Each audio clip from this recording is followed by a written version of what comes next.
Hoy en Conciencia hablaremos sobre las amebas de vida libre. Las amebas son organismos unicelulares muy diversos. Muchas de ellas son parásitas, por lo que requieren de un hospedero para vivir y alimentarse de él. Pero hay otras que no necesitan organismos para sobrevivir. A ellas se les conoce como amebas de vida libre. Este tipo de amebas viven en la naturaleza en medios como agua, suelos y vegetación, donde encuentran condiciones húmedas y cálidas. Se encuentran protegidas por una membrana cerrada y cuando se introducen en un organismo a través de las fosas nasales, inician su proceso de cambio y reproducción. Un ejemplo de este tipo de ameba es la llamada comecerebros, la cual adquirió su nombre precisamente por la manera en cómo invade y daña este órgano hasta provocar la muerte de su hospedero. Para conversar sobre este tema, nos acompaña la doctora Elizabeth Abraham Sandí, docente e investigadora de microbiología de la Universidad de Costa Rica. Elizabeth, bienvenida a Conciencia. Muchísimas gracias y apreciamos mucho que usted haya dejado sus labores en el laboratorio para venir a compartir este importante tema con nosotros. Muchas gracias a usted por el espacio para compartir nuestro conocimiento. Hablar de amebas. ¿Qué es una ameba, Elizabeth? Explíquenos. Las amebas son organismos unicelulares, pertenecen al reino protista. Existen miles de especies, pero... Miles, casi 2.000. Casi 2.000, más de 2.000. Todas 2.000. ubicadas generalmente en el grupo o en el gran grupo de Amebozoa. A pesar de la amplia variedad, todas comparten características similares, como por ejemplo tienen un núcleo verdadero, se mueven por pseudópodos, se alimentan por fagocitosis a través de esos pseudópodos que engloban partículas. Las engolfan. Es correcto. De cierta forma. Y se dividen generalmente vía mitosis en dos. Se habla de la llamada división binaria o fisión binaria. Ya. De vida libre, cuando nosotros hablamos de amebas de vida libre, ¿qué entendemos por ese concepto? En este gran grupo que yo le explicaba, existen amebas que viven en el ambiente, que no necesitan de un hospedero, de ningún animal, de ninguna planta. Se encuentran en el ambiente y ahí llevan a cabo todo su ciclo de vida. Hay otras que sí necesitan parasitar. Y de hecho, de esas miles que yo le conversaba, muy pocas se han relacionado con el ser humano como parásitos. Básicamente existen 9 especies solamente que se han asociado, unas como comensales y otras realmente como parásitos causando daño. Tienen una distribución universal, podríamos decir, ¿verdad? En cualquier ambiente las podemos encontrar, incluso usted ahora me llamó la atención, me mencionó que hasta marinas. Sí, es correcto. Se encuentran, cuando hablamos del ambiente, las puedes encontrar en agua, en suelo y en cualquier ambiente artificial generado por el ser humano. Por ejemplo, las encontramos en unidades de refrigeración, en unidades de hemodiálisis, en aires acondicionados, sobre superficies como la mesa, en las cajas de trabajo de los hospitales, en las llamadas box.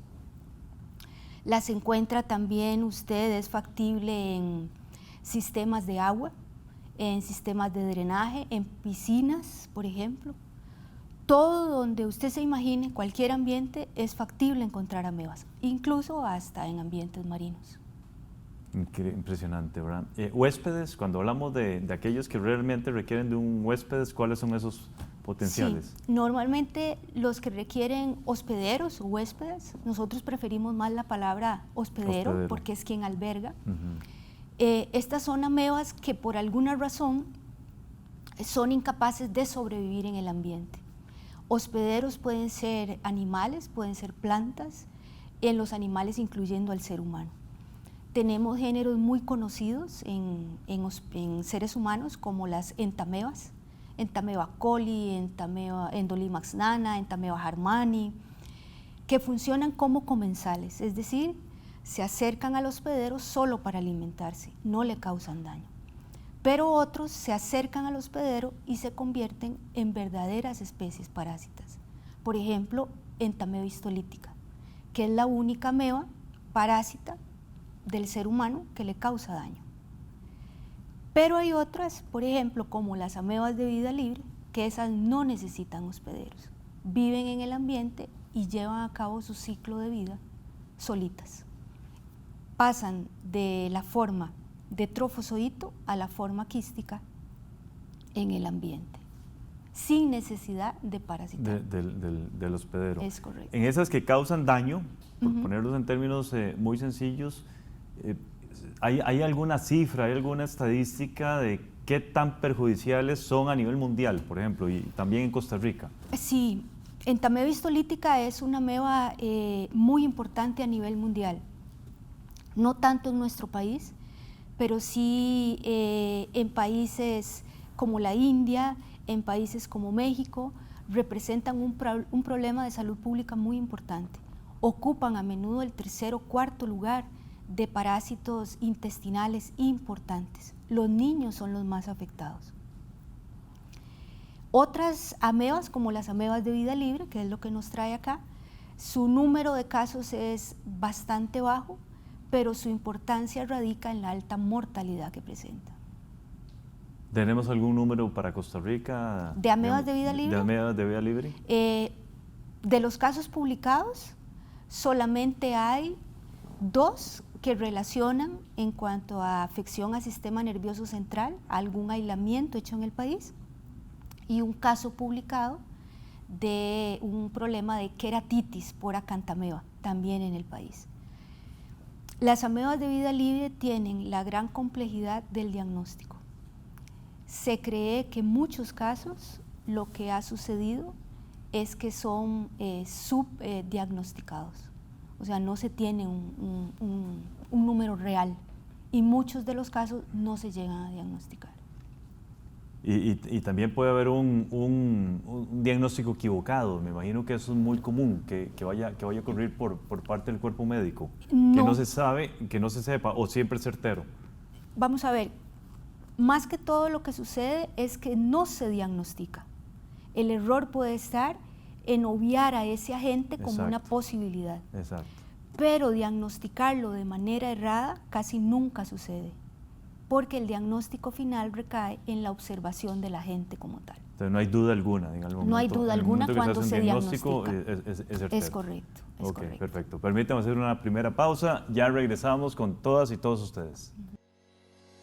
Las amebas de vida libre suelen vivir en ambientes de agua dulce y cálida como piscinas, aguas termales, ríos y lagos.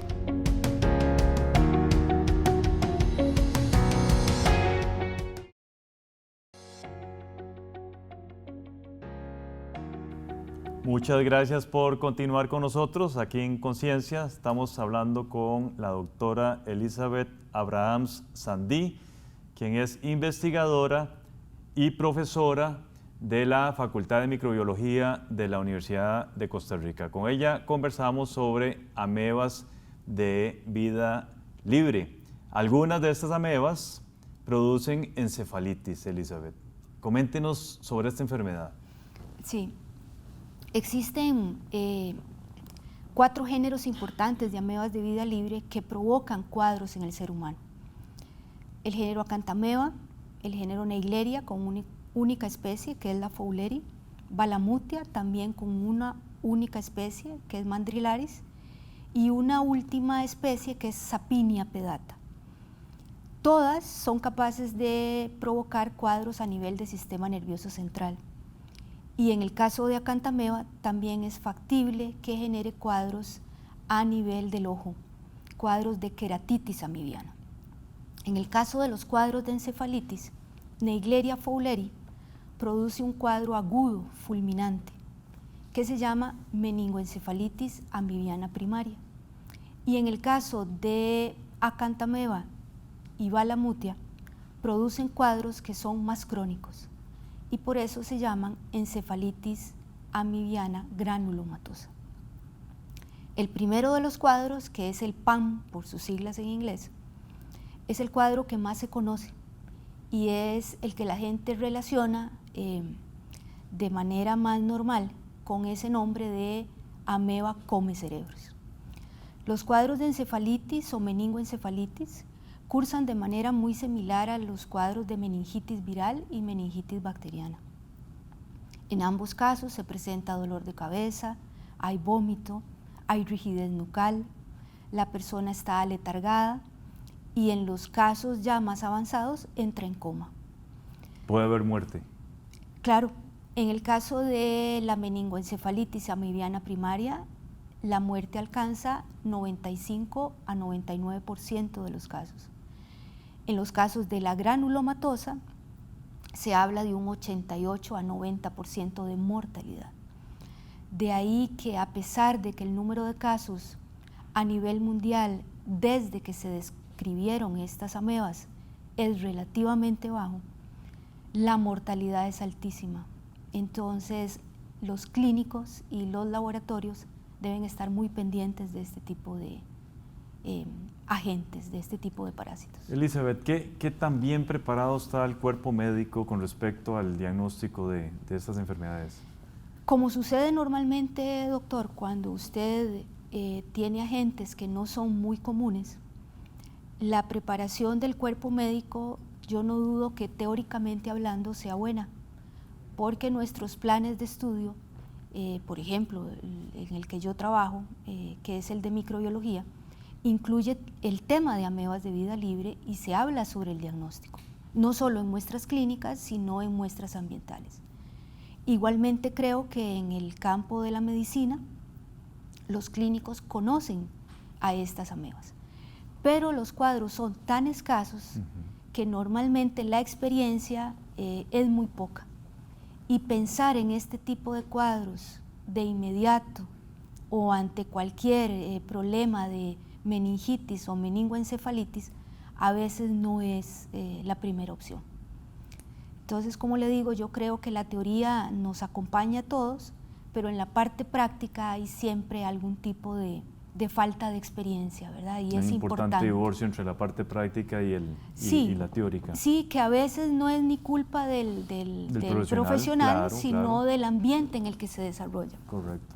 Por ejemplo, los médicos en los estados del sur de los Estados Unidos, en California, en Florida, están muy atentos a esto, porque de los 248 casos descritos a nivel mundial de PAM, 145 se dan en los Estados Unidos. Entonces, cuando un médico ve un cuadro de ese tipo con un historial que llama a pensar en amebas, inmediatamente se dirige a ese diagnóstico o a hacer ese diagnóstico diferencial.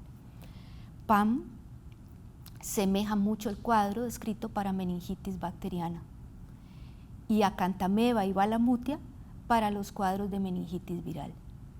Entonces, ante eso, el médico siempre debe hacer un diagnóstico diferencial con este tipo de agentes. Vamos a ver, estoy pensando, pueden vivir en una piscina, pueden estar en una piscina. Es correcto. ¿Verdad? Entonces, es correcto.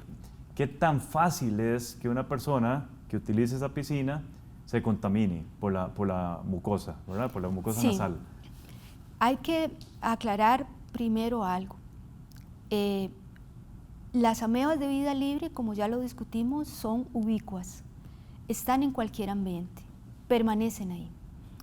Muy pocas de los géneros que ya mencionamos son capaces de ser patógenas. Entonces se deben dar dos cosas. Uno, que usted esté en un ambiente en donde exista esa ameba que es patógena y que además usted tenga la predisposición o bien lleve a cabo actividades que favorezcan la infección. Por ejemplo, en Naegleria fowleri, que es la ameba que causa la meningoencefalitis amibiana primaria o la que la gente conoce como come cerebros, esta ameba sobrevive muy bien a altas temperaturas, por encima de los 35 grados, 37 grados. Entonces, las aguas termales, los lagos y los ríos que en verano se calientan, son el medio perfecto, idóneo, porque esa temperatura inhibe el crecimiento de otros organismos y favorece el crecimiento de ellos. Exacto. Entonces, para la época de verano o en aguas termales, siempre es muy importante considerar la posibilidad de que Naegleria fowleri esté allí. ¿Qué actividades favorecen que Naegleria penetre o entre? las actividades como por ejemplo zambullirse, el buceo desnudo, la costumbre que tienen, por ejemplo, los niños cuando van a las aguas termales de tirarse desde la esquina de una piscina, o de tirarse ahora de estos toboganes que se adhieren o se ponen alrededor de estas piscinas. Interesante. Permíteme hacer una pausa porque eso está muy interesante, Elizabeth. Ya regresamos. Las infecciones causadas por ciertas amebas de vida libre comprometen cerebro, ojos, pulmones y piel.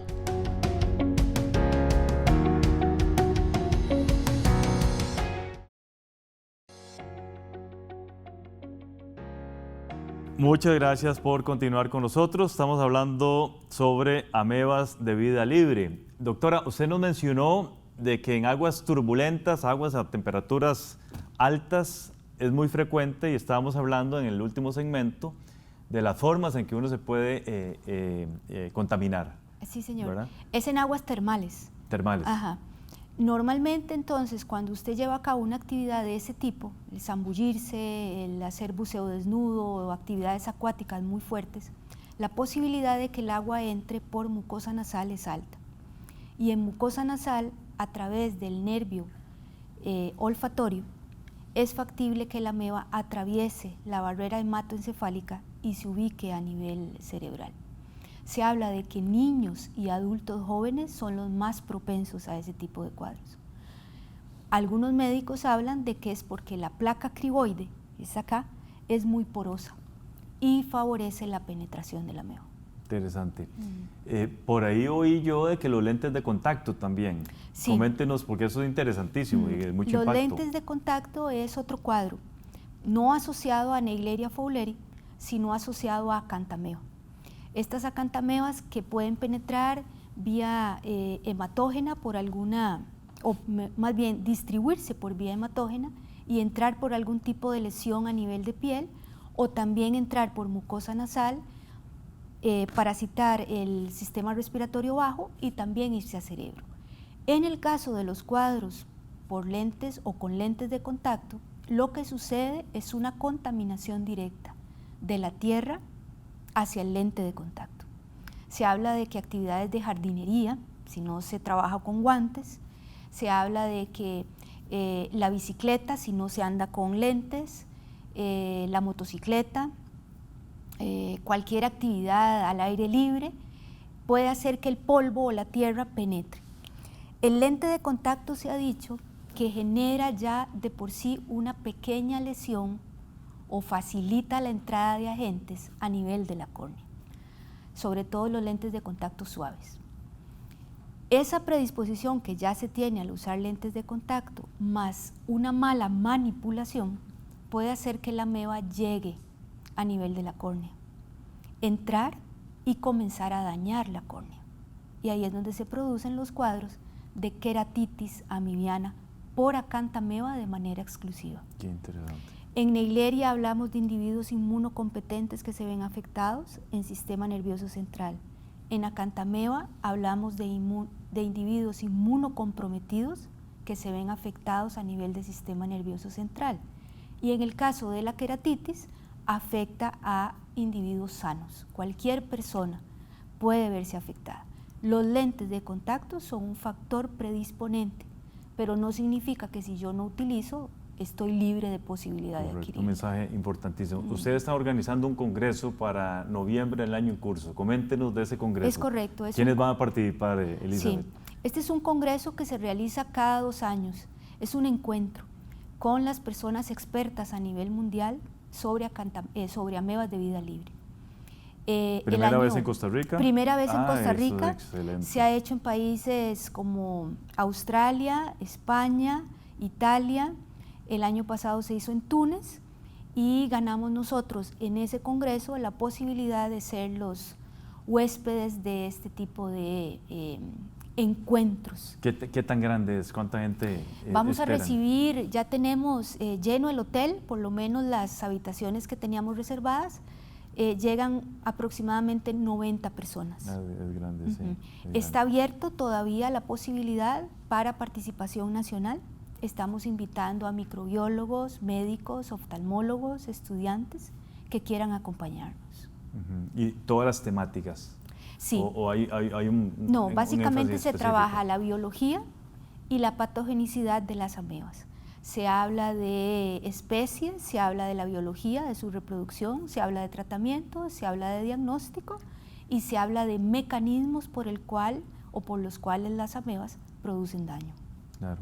Ustedes tienen muchos proyectos en marcha, desde luego. ¿Participan estudiantes en estos proyectos de investigación? Sí, nosotros tenemos proyectos de amebas de vida libre desde el 2014. Estamos en contacto con uno de los expertos mundiales en el tema, que es el doctor Jacob Lorenzo Morales. ¿De qué país? De España. De España. Siempre hemos tenido un estudiante que ha hecho su trabajo de graduación con nosotros. El primero de ellos fue Daniel Vargas, que hizo su trabajo tratando de aislar amebas de duchas combinadas de emergencia, las que se utilizan en los laboratorios de química o de microbiología. También tenemos, sí. El segundo fue Esteban Castro, que él hizo estudios en unidades dentales. El tercero fue Johan Alvarado, que trabajó ya con mecanismos patogénicos, estudiando la capacidad hemolítica de las amebas. Y tenemos una cuarta estudiante que aún no se ha graduado y que está trabajando en encontrar o por lo menos hacer los primeros estudios en medicamentos alternativos para este tipo de amebas. Y nada más por curiosidad científica, ¿algunos resultados rápidamente de estos estudios de sí, los estudiantes? los primeros estudios nos llevaron a la conclusión de que en un 30% de las duchas combinadas de emergencia de los laboratorios de la Universidad de Costa Rica existen amebas. De ese 30% encontramos 3 o 4 aislamientos con capacidad patogénica. En unidades dentales alcanzó un 36% la positividad y encontramos 3 aislamientos también con capacidad patogénica. En el caso de la capacidad hemolítica, nuestros aislamientos todos mostraron capacidad hemolítica, que fue el trabajo de Johan Alvarado. Y en el caso de la estudiante Stephanie Alfaro, algunos aceites esenciales y antimicóticos están siendo prometedores para tratamiento, al menos in vitro, porque nosotros seguimos la línea utilizada normalmente en la ciencia. Empezás con la epidemiología, seguís con mecanismos in vitro y cuando hay algo prometedor pasamos a estudiarlo en animales para posteriormente sugerirlo si es factible a nivel humano. Le agradecemos muchísimo, doctora, extremadamente interesante y desde luego muchos éxitos en la organización del Congreso. Muchísimas gracias y de nuevo mil gracias por el espacio. Gracias a usted. Gracias a todas y todos ustedes. Continúen con la programación de Canal UCR, no sin antes ver nuestra unidad de conceptos. Hola, ¿qué tal? Gracias por acompañarnos en este segmento de conceptos. Soy Catalina Lao y voy a definir algunos términos que se usaron durante el programa. Hoy, por ejemplo, la invitada dijo: tienen un núcleo verdadero, se mueven por pseudópodos, se alimentan por fagocitosis. Bien. Fagocitosis es el proceso por el cual algunas células y organismos unicelulares capturan y digieren partículas nocivas o alimento. Este proceso ocurre cuando la célula rodea con su membrana citoplasmática las partículas sólidas y las lleva al interior celular. Además, nuestra invitada dijo: distribuirse por vía hematógena y entrar por algún tipo de lesión a nivel de piel. Hematógena es un adjetivo y se refiere a todo aquello que se produce en la sangre o se deriva de ella.